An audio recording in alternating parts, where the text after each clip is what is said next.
Arrest చేయాలని Telangana CM Revanth Reddy కేంద్ర మంత్రి కిషన్ రెడ్డికి ఛాలెంజ్ విసిరారు.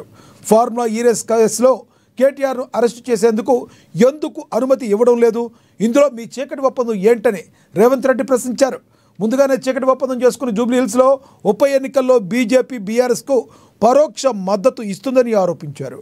రాబోయే రోజుల్లో బీఆర్ఎస్ బీజేపీలో విలీనమైపోతుందని, ఇది నేనంటున్నది కాదని, సొంతంగా వాళ్ళ ఆడబిడ్డ కవిత చెప్పిన మాటలేనని జూబ్లీ హిల్స్ వాసులు తెలంగాణ ప్రజలు అది గుర్తుంచుకోవాలన్నారు సీఎం రేవంత్ రెడ్డి. ఇదే విషయం అసలు నిజంగానే బీఆర్ఎస్ బీజేపీకి చీకటి ఒప్పందం ఉందా, రేవంత్ రెడ్డి విమర్శల్లో పసవుందా, అసలు ప్రజలేమనుకుంటున్నారు? ఇదే విషయం గురించి ఈరోజు చర్చ కొనసాగిద్దాం. చర్చలో పాల్గొనేందుకు మనతో సిద్ధంగా ఉన్నారు బీజేపీ నేత గంగాపురం వెంకటరెడ్డి గారు మనతో జూమ్ కాల్లో అందుబాటులో ఉన్నారు. అదేవిధంగా బీఆర్ఎస్ నేత రామ్మోహన్ గారు కూడా జూమ్ కాల్లో అందుబాటులోకి వస్తారు.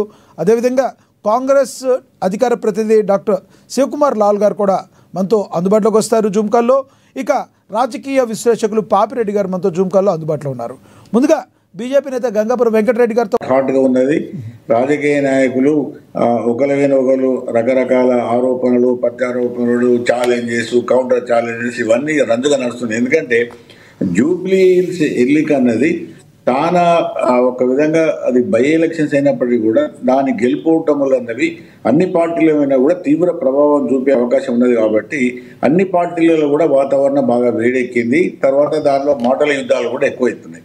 అయితే రేవంత్ రెడ్డి గారు ఇవాళ ఒక ఇంత పెద్ద ఎత్తున నిన్న ఆరోపణలు చేయడం కానీ, ఆయన ఇంత పెద్ద ఎత్తున రెండు పార్టీలను అటాక్ చేయడం కానీ ముఖ్య ఉద్దేశం ఏంటంటే, ఇవాళ ఉన్న సమాచారం, ఈవెన్ ఇవి సర్వేల సమాచారం చాలా లెక్కల ప్రకారం బీఆర్ఎస్ కూలంగా ఉన్నది అని అంటున్నారు. అది ఇంకా ఎలక్షన్స్ దగ్గరకు వచ్చే వరకు ఎట్లుంటుందో తెలియదు. అంటే రెండోది ఏంటంటే, దగ్గరకు వస్తున్న కొద్దీ అక్కడ ముస్లిం మైనారిటీ ఓట్లు చాలా కీలకంగా ఉన్నాయి.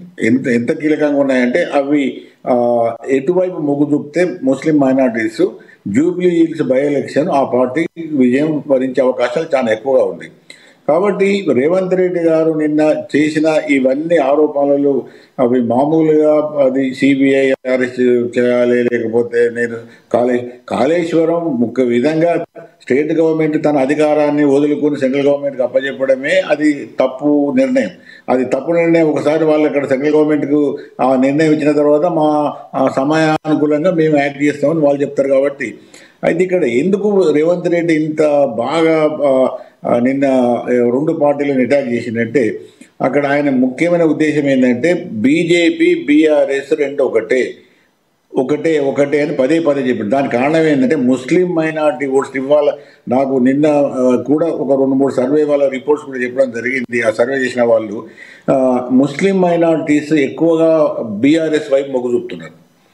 కాబట్టి అది ఒకవేళ అదే నిజమైతే బీఆర్ఎస్ గెలిచే అవకాశాలు ఎక్కువగా ఉన్నాయి, ఇప్పటికే ఎక్కువగా ఉన్నాయి.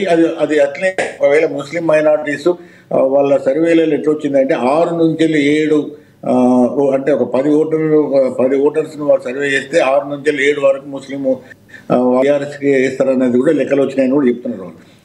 సరే, ఆ సర్వేలు అంతిమంగా అట్లే మారుతుంది అనేది తర్వాత ఉంటుంది. కానీ ఇప్పుడు ఈ పాయింట్ ఏంటంటే రేవంత్ రెడ్డి గారు, నేను ఒక పొలిటికల్ అనలిస్ట్గా విశ్లేషణ అనుకునేది ఏంటంటే, మైనార్టీస్ను బీజేపీ బూచి చూపి బీఆర్ఎస్ నుంచి దూరం చేయాలనేది ఒక బలమైన ఒక రాజకీయ వ్యూహం కనబడుతుంది. ఎందుకంటే మొన్న అజారుద్దీన్కు ఆయన మంత్రి పదవి ఇవ్వడం, తర్వాత ఈ మైనార్టీ శాఖను కూడా ఆయనకి బదలాయించడం, మైనార్టీస్ మీద కొద్దిగా ఇవన్నీ గవర్నమెంట్ ఈ ఎలక్షన్స్ రానే వాళ్ళకు ఆ శాఖను కేటాయించడం, ఇవన్నీ చేసినప్పుడు ఏంటంటే, ఇవన్నీ చేసిన తర్వాత కూడా నిన్న కూడా ఒక ఛానల్ పోయినా అక్కడ కూడా వాళ్ళ పోయి వాళ్ళంతా యాంకర్స్ పోయి మొత్తం సర్వే చేసుకొని వచ్చిన మాట ప్రకారమే 6 నుంచి 7 ఓట్లు ఎవ్రీ 10 ఓట్స్కు బీఆర్ఎస్ వైపు ముస్లిం ఓట్స్ మొగ్గుతున్నాయనేది వాళ్ళకి వచ్చింది. కాబట్టి ఇది ఏదో విధంగా బీజేపీని బీఆర్ఎస్ని అడ్డగట్టి ముస్లిం మైనారిటీ ఓట్స్ను దూరం చేసి గెలవచ్చి ఒక వ్యూహంగా తప్ప ఏం లేవలేదు. ఎందుకంటే ఇది కొత్త ఆరోపణ కాదు, ఆయన కొత్తగా చేసింది కాదు. అంత కవిత పేరు చెప్పడం వల్ల అయితే అది ఇంకా దరిద్రం. కవిత పేరు చెప్పి ఈయన అంత చేయాల్సిన అవసరం లేదు. ముఖ్యమంత్రి ఈయనే చెప్పొచ్చు, కవిత కూడా అంత పంచుకోవడానికి ఏమైంది లేక జరిగింది ఇవన్నీ కూడా అవసరం లేదు.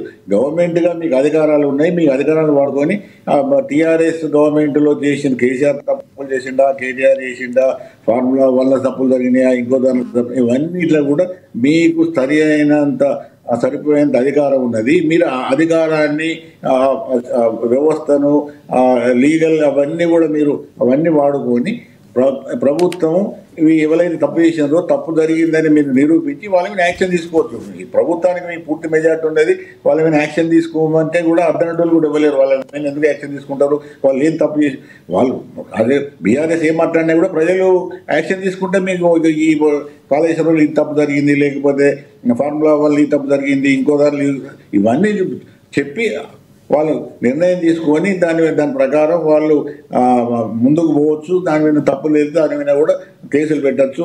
వాళ్ళ ప్రభుత్వం కూడా అన్ని విధాలుగా కూడా వాళ్ళు ఎన్ని చేయాలి. వాళ్ళు చేయకుండా అసలు నా ఉద్దేశంలో ఇది ఇప్పటికి కూడా తప్పు. తెలంగాణ ప్రభుత్వం తన అధికారాన్ని వదులుకొని కాళేశ్వరం మీద మీరు సిబిఐకి ఇవ్వడే తప్పు. మీరు ఒకవేళ సిబిఐ అక్కడ వాళ్ళు మేము వచ్చి చేస్తామంటే మీరు ఇచ్చి మీ ఆర్గనైజేషన్స్ కూడా ఉన్నాయి కదా, మీ ఏజెన్సీస్ ఉన్నాయి, మీ పోలీసు వ్యవస్థ ఉన్నది, మీరు కూడా ఇన్వెస్టిగేషన్ చేయొచ్చు కదా. అక్కడ అటు వారేసి ఇంకా అది ఏం చేస్తలేదు, లేకపోతే ఇంకోటి చేస్తలేదు, ఇవన్నీ కూడా పబ్బం గడుపుకొని ఎత్తుగడలే. కానీ రేవంత్ రెడ్డి గారు నిన్న చేసిన విమర్శలలో అది ఒక విధంగా అయితే పాపిరెడ్డి గారు గత ఎంపీ ఎలక్షన్ లో ఏదైతే జరిగిందో కాంగ్రెస్ పార్టీ కొన్ని సీట్లు దగ్గరలో ఓడిపోవడానికి కారణం ఎంపీ ఎలక్షన్లో బీజేపీ బీఆర్ఎస్ ఒకరికొకరు సహాయం చేసుకున్నాం, ప్రజల్లో కూడా ఒక టాక్ అయితే ఉంది. దాన్నే రేవంత్ రెడ్డి పునరుద్ఘాటించారు అనుకోవచ్చు. ఇప్పుడు లక్ష్మణ్ గారు ఇది వాస్తవాల కన్నా కూడా ఇవి ఆరోపణలు ఎక్కువ ఉంటాయి. ఎందుకంటే ఇప్పుడు బీఆర్ఎస్ ఒక పెద్ద పార్టీ, బీఆర్ఎస్ పోయి బీజేపీకి గెలిపేయండి మేము ఓడిపోయినా కూడా అని అనదు. ఎందుకంటే చిన్న పార్టీలు ఏమైనా చిన్నవి ఉండి ఓట్లు తక్కువన్నప్పుడు మా ఓట్లు మీకు వేస్తాం, ట్రాన్స్ఫర్ చేస్తాం అని. తర్వాత రెండోది ఏంటంటే బీఆర్ఎస్ నాయకులు చెప్పినంత మాత్రాన ఓట్ ట్రాన్స్ఫరింగ్ జరగడం అనేది సులభం కాదు. కాబట్టి ఇది ఒక విధంగా వాళ్ళకు అదృష్టం ఏంటంటే మా లెక్కలలో కూడా ఈవెన్ జైరా